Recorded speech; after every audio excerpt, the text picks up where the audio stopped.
wabarakatuh. Halo, nama saya Siti Romlah dari kelas 2A Prodi Pendidikan Bahasa Sastra Indonesia, Fakultas Keguruan dan Ilmu Pendidikan Universitas Singapura Bangsa Karawang. Diajukan untuk memenuhi salah satu tugas individu mata kuliah Apresiasi Prosa Fiksi Indonesia yang diampu oleh Ibu Verina Amelia Santi, SSMPD. Saya akan menjelaskan hasil apresiasi novel Hujan Bulan Juni karya Sapati Djoko Damono. Pertama-tama, saya akan membacakan sebuah sinopsis novel Hujan Bulan Juni karya Sapati Djoko Damono. Judul buku Hujan Bulan Juni, penulis Sapati Djoko Damono. Kota terbit di Jakarta, penerbit pada PT Gramedia Jaya Pustaka Jaya, tahun terbit tahun 2015, tebal buku 130 halaman. Novel Hujan Bulan Juni menceritakan tentang kisah dua insan yaitu Sarwono dan Pinkan menjalani kisah cintanya dengan penuh liku. Sarwono merupakan seorang yang digambarkan kaku dan seorang Jawa tulen, sementara Pinkan merupakan seorang gadis kelahiran Manado yang ternyata terdapat blasteran di dalam dirinya.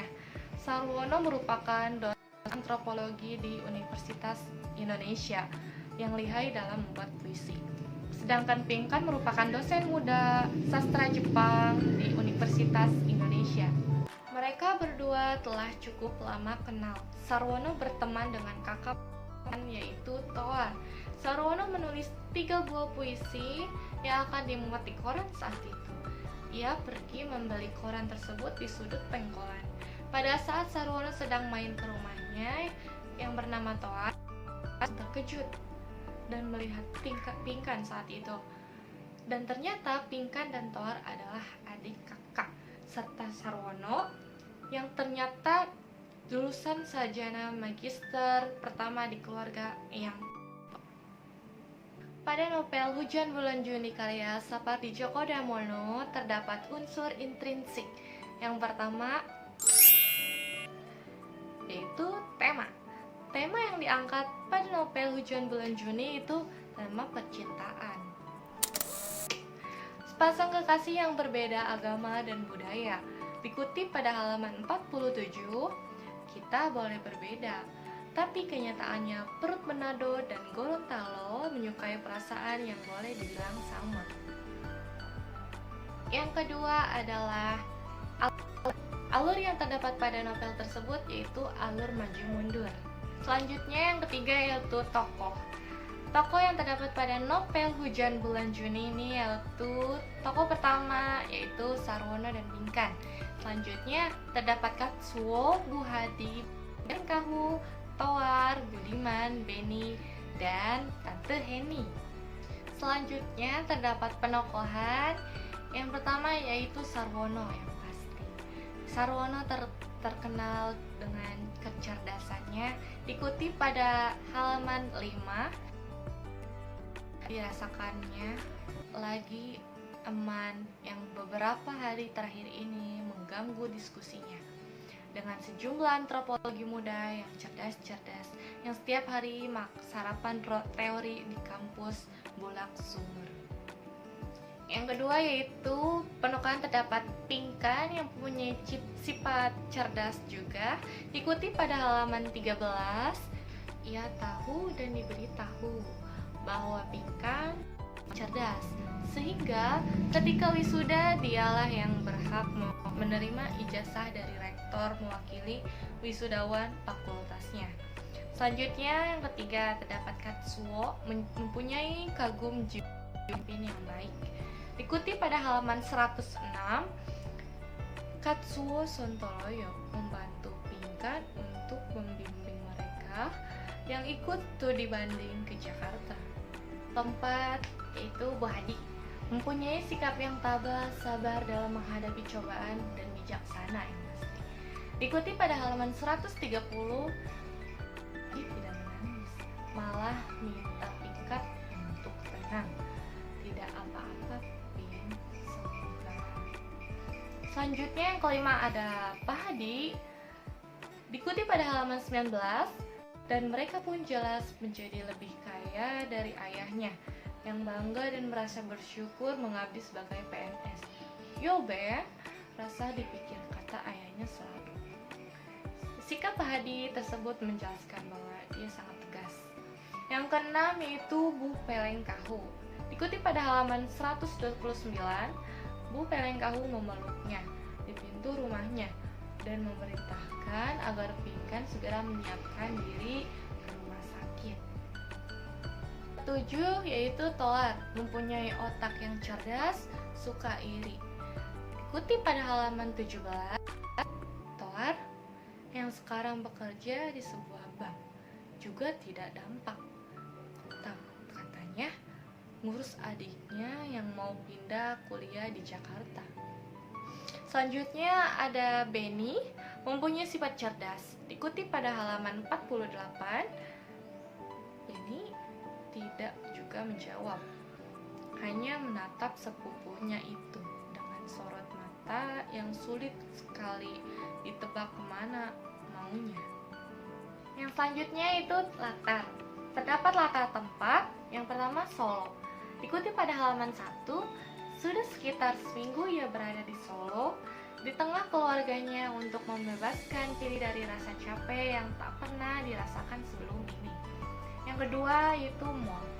Dikutip pada halaman 92, ke mall juga mungkin bisa membantu melupakan masalah Sontoloyo Jepun itu moga-moga. Yang ketiga itu masjid gede. Dikutip pada halaman 74, ia tergesa-gesa sebab jarak antara keraton dan masjid gede dekat saja. Selanjutnya yaitu dikutip pada halaman 105, ketika ditraktir makan oleh Toar di sebuah warung yang dulu katanya menjadi korban amukan massa. Ia dengan bersemangat menjelaskan ihwal kisah sedih itu kepada Toar, yang ternyata juga sebagai orang awam telah mulai mencari tahu akar masalahnya. Selanjutnya hotel. Dikutip pada halaman 117, sampai di hotel, Sarwono langsung menuju konter menanyakan berapa akhirnya. Lalu ada sungai. Dikutip pada halaman 53, Pinkan tampak sedang berusaha menyeberang sungai agar bisa ikut pesta muda mudik di Makalisum, tetapi terhambat karena sungai sedang banjir. Selanjutnya hotel. Dikutip pada halaman 117, sampai di hotel, Sarwono langsung menuju konter menanyakan berapa yang harus dibayarnya. Selanjutnya dikutip pada halaman 53, Pinkan tampak sedang berusaha menyeberang sungai agar bisa ikut pesta muda mudik di Makalisum, tetapi terhambat karena sungai sedang banjir. Yang terakhir yaitu ada rumah sakit. Dikutip pada halaman 129, ibunya hanya samar-samar mencoba menjelaskan bahwa sudah seminggu Sarwono di rumah sakit di perawatan intensif karena menderita paru-paru basah. Selanjutnya terdapat latar waktu. Yang pertama yaitu pagi. Dikutip pada halaman 118, ini jam 11, Kyoto jam 1 pagi. Yang kedua siang. Pada halaman 74, saat ini sudah jam setengah 12. Yang ketiga itu sore. Dikutip halaman 67, kerabat Pinkan yang merasa Garuda yang langsung dari Manado mendarat agak terlambat. Sudah sore. Sarwono telah berada di bandara sejak pukul 4. Diantar sopir meminjam mobil fakultas. Selanjutnya terdapat latar sosial. Dikutip pada halaman itu, hanya ada gereja dan masjid Mener. Kata si mahasiswa, Sarwono dan Pinkan tidak kaget lagi mendengar sapaan itu, sebab ketika memberikan ceramah di kampus, mahasiswa yang bertanya selalu menyapanya dengan sebutan Mener. Sudut pandang dalam novel Hujan Bulan Juni karya Sapardi Djoko Damono menggunakan sudut pandang orang ketiga, menyebut pelaku utama sebagai dia, yaitu Katsuo. Dikutip pada halaman 15, ia selalu pakai jaket.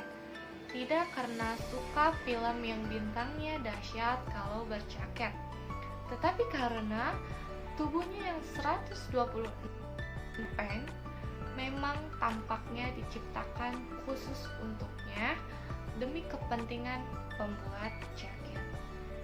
Gaya bahasa pada novel Hujan Bulan Juni terdapat gaya bahasa perbandingan, gaya bahasa pertentangan, gaya bahasa pertautan, dan gaya bahasa perulangan. Selanjutnya terdapat amanat pada novel Hujan Bulan Juni ini.